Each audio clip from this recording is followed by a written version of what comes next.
कांग्रेस क्या बैकफुट पर है, खाते सील हुए हैं। साथ ही साथ अगर बात करें चंडीगढ़ मेयर चुनाव में भी अब एक नया मोड़ आया है। 3 आम आदमी पार्टी के काउंसलर्स छोड़ के चले गए हैं। मनोज सोनकर हैं जो बीजेपी के मेयर हैं, उन्होंने रिजाइन कर दिया। इस सब पे बात करने के लिए हमारे साथ इस वक्त हैं सीनियर कांग्रेस नेता पवन बंसल। सीधा उन्हीं से बात करते हैं। सर, राजनीति में काफी कुछ हो रहा है, लेकिन जिस तरह से हमने देखा है कि चंडीगढ़ मेयर वाले चुनाव में, क्योंकि मामला सुप्रीम कोर्ट में भी है, क्या ये सेटबैक है? क्योंकि अब ये जो आंकड़े हैं ये बीजेपी की तरफ उनका पलड़ा भारी हो गया है और नंबर्स आप लोगों के। ये सेटबैक नहीं है, ये तो लोकतंत्र को समाप्त करने की तरफ एक और बहुत बड़ा।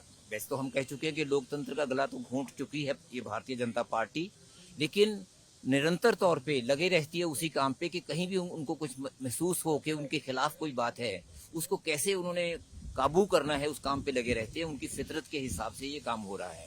कोई, मैं समझता हूँ, हम इसको सेटबैक नहीं समझते। ये अब जैसे देखते हैं कि इन्होंने जो सबसे बड़ा नुकसान किया था, एक धक्का लोकतंत्र के साथ, जो गला घोंटने के से कम नहीं है जैसे हमने कहा है, तो उसके बाद तो ये 30 तारीख को जो किया, उसके बाद सुप्रीम कोर्ट में और हाई कोर्ट में जो मैटर पर पड़े हैं, उनको सिर्फ इन्फ्रक्चुअस करने के लिए ये सब काम कर रहे हैं। अपने 3 लोगों को उधर किया अपने साथ, और अपने जो इनके मेयर थे उससे रिजाइन करवाया ताकि आज सुप्रीम कोर्ट में जाके ये कह सके अब तो कोई मेयर ही नहीं है। इस कारण ये जो रिट पिटीशन है ये इन्फ्रक्चुअस हो जाती है, बेमायने हो जाती है। उसके लिए सिर्फ ये सब कर रहे हैं। इससे अंदाजा सिर्फ यही लगाया जा सकता है, अगर सेटबैक है, अगर मैं अब कहूँ सेटबैक, तो ये सेटबैक पूरे देश को है, देश के परंपराओं को है। देश में जो राम राज्य की बात कर रहे हैं उसको सेटबैक है, जो आदर्श की बातें हो रही हैं उसको सेटबैक है। ये भारतीय जनता पार्टी आगे बढ़ रही है सब जगह, और पूरे देश को एक एक चीज पे एक सेटबैक देते हुए, उसको देश को हराते हुए। पर आप लोगों को अंदाजा था कि जिस तरह से मामला खींचेगा, क्योंकि इससे पहले भी बात आ रही है कि हॉर्स ट्रेडिंग हो सकती है, खींचातानी हो सकती है। अब तो ये भी कह रहे हैं कि कांग्रेस के भी कुछ पार्षद हैं जो कि भी भाजपा के टच में नहीं, अभी ये बात बिल्कुल गलत है। आप, कोई ऐसा नहीं है कोई कांग्रेस का किसी से उनसे बात हो। उन्होंने बहुत प्रयास किए हैं इस बात पे, लेकिन वो सब प्रयासों में ये विफल रहे हैं। और ये जो पॉलिटिकल हार्लेटरी पे लगे हुए हैं, पूरे देश में यही काम ये कर रहे हैं, उसी पे लगे हुए हैं। लेकिन कांग्रेस उसका शिकार नहीं वैसे होगी। कर रहे हैं बहुत जगह पे, अलग अलग जगह पे कोशिशें हो रही हैं, लेकिन चंडीगढ़ के हमारे काउंसलर, यहाँ तक आपका सवाल चंडीगढ़ का है, उन पे किसी पे कोई किसी ढंग का इनकी बात नहीं हो पा। कोई दबाव बनाने की कोई कोशिशें ये 20 तरह की पहले कर चुके हैं, लेकिन उसमें कामयाब नहीं हुए।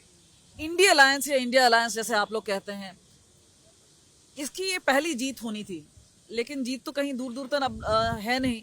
तो आप लोग हताश हैं कि आप लोगों का काउंटर मूव क्या रहेगा? अब इसको उनकी जीत नहीं कह सकते, उनकी जीत नहीं कह सकते। उन्होंने जीत चुराई है, ठगी की है जीत की, ये उसके लिए ये हुआ है। और किसी तरह से हताश होने की बात नहीं। लोग बेशक इसी हालात में ये अपने आप को आगे बढ़ाता समझें। अगर एक कॉरपोरेशन के इलेक्शंस के लिए ये कुछ कर सकते हैं जो इन्होंने किया, तो अंदाजा लगाइए कि लोकसभा के इलेक्शंस के लिए ये क्या कुछ नहीं करेंगे, क्या कुछ नहीं कर सकते। सबसे बड़ा तो सवाल देश के आगे ये आता है। इसके भारतीय जनता पार्टी का अपना तौर तरीका, अपना इनकी सोच, अपनी इनकी आइडियाज, वो सब पे एकदम पर्दाफाश होता है और लोगों के सामने इनकी तस्वीर स्पष्ट तौर पे आ जाती है आगे कि सिर्फ ये सत्ता के भूखे हैं, कोई परंपराओं के नहीं। जो लोग अच्छी रिवायतें होती हैं लोकतंत्र के, वो नहीं, जिसके लिए हमारे सुप्रीम कोर्ट से सर आज क्या हजारों लोगों ने, हमारे जिन्होंने जाने दी आजादी के समय, ये उन पे किसी चीज की परवाह नहीं कर रहे। आज बिल्कुल देश को एक और दिशा में चल रहा है, जैसे वो जो तानाशाही, डिक्टेटरशिप, टोटलिटेरियनिज्म, उस तरफ देश बढ़ा हुआ है। सुप्रीम कोर्ट से क्या उम्मीद है? सुप्रीम कोर्ट के लिए पे इंतजार करना होगा, क्योंकि इन्होंने उसके लिए जो अब दूसरा ये खेला है, ये सुप्रीम कोर्ट के साथ भी एक धोखा कर रहे हैं कि इन्होंने अपने मेयर को रिजाइन करवा दिया मौके पे रिट को इन्फ्रक्चुअस बताने के लिए, लेकिन बाद में फिर ये समझते हैं कि हम अपना नंबर, दोनों बातों को इकट्ठा लीजिए साथ, जो 3 की बात की थी आपने, उससे साथ अपना नंबर बढ़ा रहे हैं और ये उसको रिजाइन करवा रहे हैं सुप्रीम कोर्ट में जाके ये कहने के लिए अब तो रिट इन्फ्रक्चुअस हो गई है, बेमायने हो गई है। तो स्ट्रैटेजी क्या रहेगी आप? देखिए, आज सुप्रीम कोर्ट का फैसला होने दीजिए, वहाँ आर्ग्यूमेंट्स के बाद चीज सामने आई, फिर देखेंगे क्या हेरा फेरी हो रही है और दूध का दूध और पानी का पानी कैसे होगा। फिलहाल ऐसा लगता है कि कहीं ना कहीं बीजेपी ने, अगर हम बोलेंगे उनका पलड़ा भारी हो रहा है या बाजी मारी है, फिलहाल ऐसा लग रहा है कि कोर्ट पे सबकी निगाहें हैं और वहां पर अब तय होगा कि अगला कदम क्या होगा और उसी के बेस पर स्ट्रैटेजी बनाई जाएगी। हमसे सीधा सीनियर नेता पवन बंसल बात कर रहे थे। कैमरा पर्सन चांदीराम के साथ कमलजीत संधू।